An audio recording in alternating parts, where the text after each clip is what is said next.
안녕하세요. 황여의 싸다고 톡 시간입니다. 네, 오늘의 황여 사연은요. 큰며느리가 작은 동서와 본인을 편애한다고 생각이 들어 시어머니와 대판 싸우고 등을 돌려버린 사연입니다. 사연 읽기 전에 구독과 좋아요, 많은 공유 부탁드릴게요.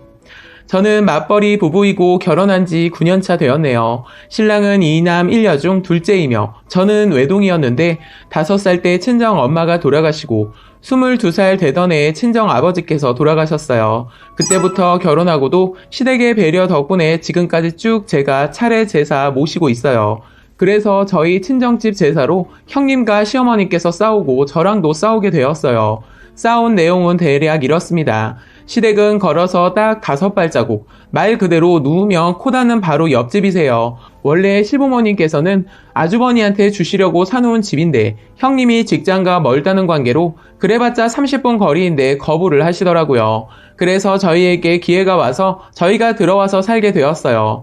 항상 명절 때 시부모님의 배려로 명절 아침에 저는 저희 집에서 차례를 지내고 난 후 바로 시댁을 가지만 전날부터 어머님과 장보고 음식 준비하고 다 합니다. 형님도 가까이 살고 계시지만 오시지 않아도 어머님, 형님한테 아무 소리 안 하시고 어머니랑 저만 장만을 합니다. 아버님은 신랑과 함께 애들 봐주시고 아주버님네는 전날 저녁에 오셔서 자고 아침에 차례를 지내요. 싸움의 원인은 바로 제가 차례 지낼 때 없다는 겁니다. 형님 말은 왜 자기만 차례 준비를 하냐는 불만인 것이었어요. 전 저희 집에서 차례를 지내고 난 후 후딱 차례상을 치우고 바로 옆집에 있는 어머님 집으로 넘어가서 같이 밥상을 차리고 했습니다. 어머니께서는 다들 아침 먹고 나면 아주버니네 바로 처가로 보내세요. 형님 가시고 나면 저는 뒷정리 제가 다 하고 마무리까지 다 합니다. 저는 친정도 형제도 없기 때문에 명절 내내 시댁에서 보내고 있어요. 무엇보다 아주버님네는 한 번도 신호 올 때까지 기다리지 않고 바로 처가로 갔어요. 상 치우고 설거지 모두 어머님이 도와주시고 제가 거의 다 해요. 그런데 단지 제가 차례 준비부터 차례 참석까지 안 한다고 형님이 트집을 잡고 뭐라 하는 겁니다. 다 장만해 놓은 음식 놓고 참석만 하시면서 저보고 양심도 없다고 하네요. 형님께서 결혼을 했으면 시댁 차례가 우선이지 왜 친정 차례를 챙기는 거야? 하면서 전화를 해 뭐라 하시는 거예요. 그래서 듣고만 있으면 안 되겠다 싶어서 말했죠. 음식 준비는 제가 다 하잖아요. 했더니 어머님이 하시는 거 옆에서 거드는 정도 하는 거지 하는 건 아니잖아? 하더군요. 너무 화가 나서 치사한 것 같아서 이런 말까지 안 하려고 했는데 해야겠네요. 형님은 아침 먹고 설거지는 기본이고 아무것도 하지 않고 바로 친정 가잖아요. 저는 시댁 명절 내내 있으면서 친척들 오시면 다 대접해드려요. 했더니 그야 나는 친정에 있고 동서는 친정에 없잖아? 그리고 우리 부모님은 나를 보고 싶어 하지만 동서는 보고 싶어 할 사람이 없잖아.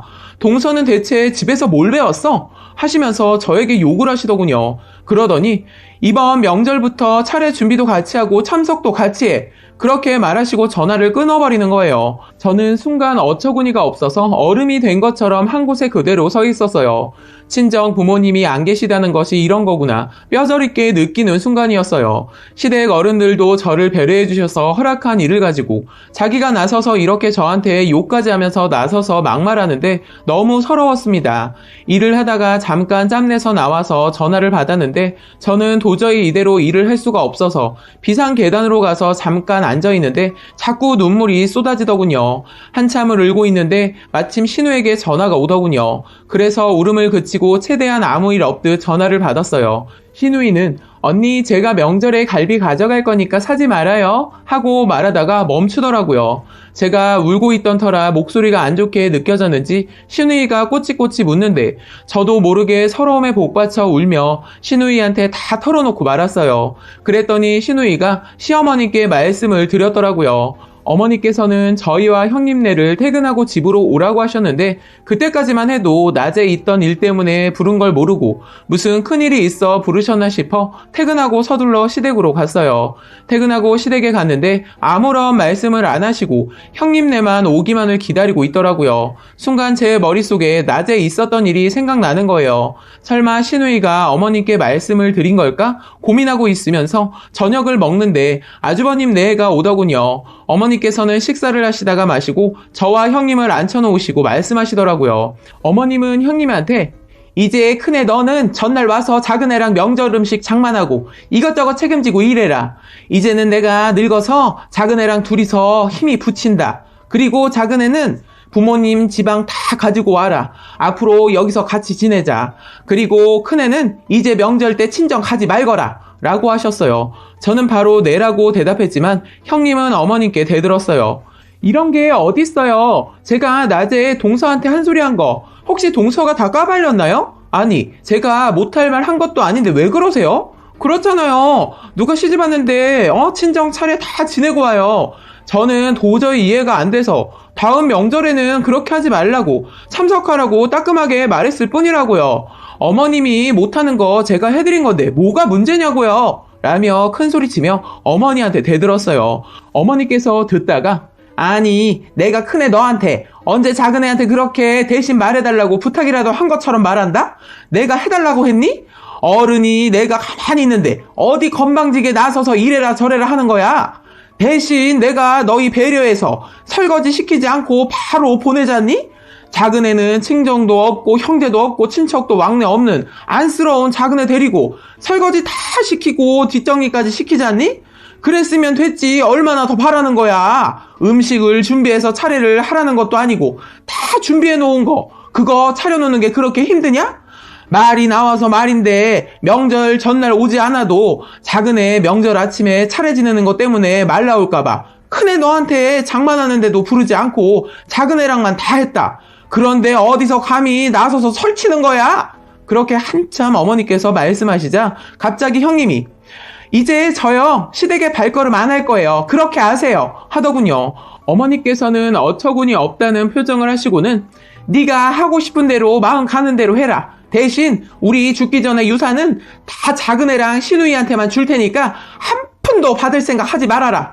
단호하게 딱 잘라 말씀하셨어요. 그랬더니 형님께서 억울하시다고 하시면서 울더군요. 그러시면서 어머님은 동서 들어오고 나서부터 많이 변하신 거 아세요? 동서 들어오기 전에는 저한테 이러지 않으셨는데 동서만 예뻐하시고 너무하세요. 라고 하시며 악을 쓰며 울다 갔어요. 형님이 어머니께서 저를 위해 편애한다고 생각하는 부분이 있는데 그것은 저희 시댁 얘기를 잠깐 하자면 지금 시어머니는 신랑의 친어머니가 아니세요. 신랑 친어머니는 아들 둘 낳으시고 마지막으로 신우를 낳고 산후병으로 고생하시다가 한 달 후에 돌아가셨다고 들었어요. 그래서 아버님은 갓난아이와 어린 두 아들 때문에 재혼을 결심하셨다고 합니다. 그리고 어머니도 재혼이신데 이혼 사유가 불임으로 쫓겨나셨다고 해요. 갈 곳이 없던 어머니는 친정으로 갔는데 친정마저도 쫓아내셔서 식당, 공장 전전하며 일하시다가 중매로 아버님을 만나신 거라고 들었어요. 아이를 정말 좋아하시는 어머님은 세 남매를 친자식 못지않게 잘 키우셨어요. 어머님은 이런 일이나 집안일 문제가 있어도 큰 아주버님을 나무라거나 큰 소리 한번 내는 것을 못 봤어요. 어머니께서 다 끌어 안아주시고 참으시더라고요. 이번 일도 크게 난리가 났을 때 아주버님이 형님을 뭐라 하시려고 하자 어머님은 괜찮다고 하시면서 오히려 아주버님 등을 쓰다듬으시면서 미안하다고 하시더군요. 이렇게 착하신 저희 시어머니가 저희 엄마 같아서 너무 좋아요. 물론 손주들도 너무 잘 봐주세요. 시댁이 바로 옆집인지라 제가 일하고 있어도 너무 마음이 편해요. 그리고 저희 아이들은 어머니께서 키워주셔서 용돈 드리고 있는데 나중에 더 얹어서 저한테 주시더라고요. 부모 잃고 혼자인 제가 어머님은 너무 안쓰러웠다고 하시더라고요. 어머님 당신 모습이신 것 같아서 저를 챙겼다고 해요. 그래서 혼자 음식하면 재미없으니까 같이 해서 나누자. 그리고 넌 친정에 너 혼자니까 차례 네가 지내야지 하시며 배려까지 해주셨던 거고요. 그 사정을 다 아는 형님이 저러니 저는 너무 서운하고 서럽더군요. 어머님 말씀대로 차례를 시댁과 같이 하는 건 아닌 것 같은데 그렇다고 또 안 지낼 수도 없는 상황인데 어떻게 해야 할지 모르겠네요. 제가 어떻게 해야 할까요? 여러분들의 의견을 듣고 싶습니다. 라고 사연 올려주셨습니다. 오늘의 댓글 소개해드릴게요. 첫 번째, 어머님 하자는 대로 하면 될 것 같아요. 형님이란 인간은 어디서 굴러먹다 들어온 건지 그 와중에도 재산은 탐이 나나 보네요. 아주버님이란 사람은 내용을 전혀 모르지도 않을 것 같은데 너무 가만히 있는 거 아닙니까? 아들부터 족쳐야죠. 두 번째, 큰며느리 하는 꼬라써니 보니 어머님이 벼르고 있다가 쫓아낸 거지 쓰니 때문에 절대 쫓아낸 게 절대 아닌 것 같네요. 원래 제사는 여기저기 옮겨 다니는 거 아니므로 제사는 쓰니 집에서 계속 지내는 게 좋을 것 같고 명절에 큰아들 부부 없이 가족끼리 오붓하게 보내시면 될 것 같네요. 집에 잘하는 며느리랑 시집에 발길도 안 하는 며느리 누굴 더 좋게 볼지는 누가 봐도 당연히 아는 얘기고 큰 며느리 개소리하다가 자기가 알아서 떨어져 나간 거니 쓰니가 죄송할 필요는 전혀 없어요. 시어머님 말 들어요. 형님이 못돼 처먹어서 말을 저 따위로 하는 거니까 신경 쓰지 마세요. 라고 마지막 댓글까지 소개해드렸습니다. 오늘의 사연과 댓글 여기까지였고요. 많은 공유와 여러분들의 생각이나 느낀 점이 있다면 댓글로 표현해보시기 바랍니다.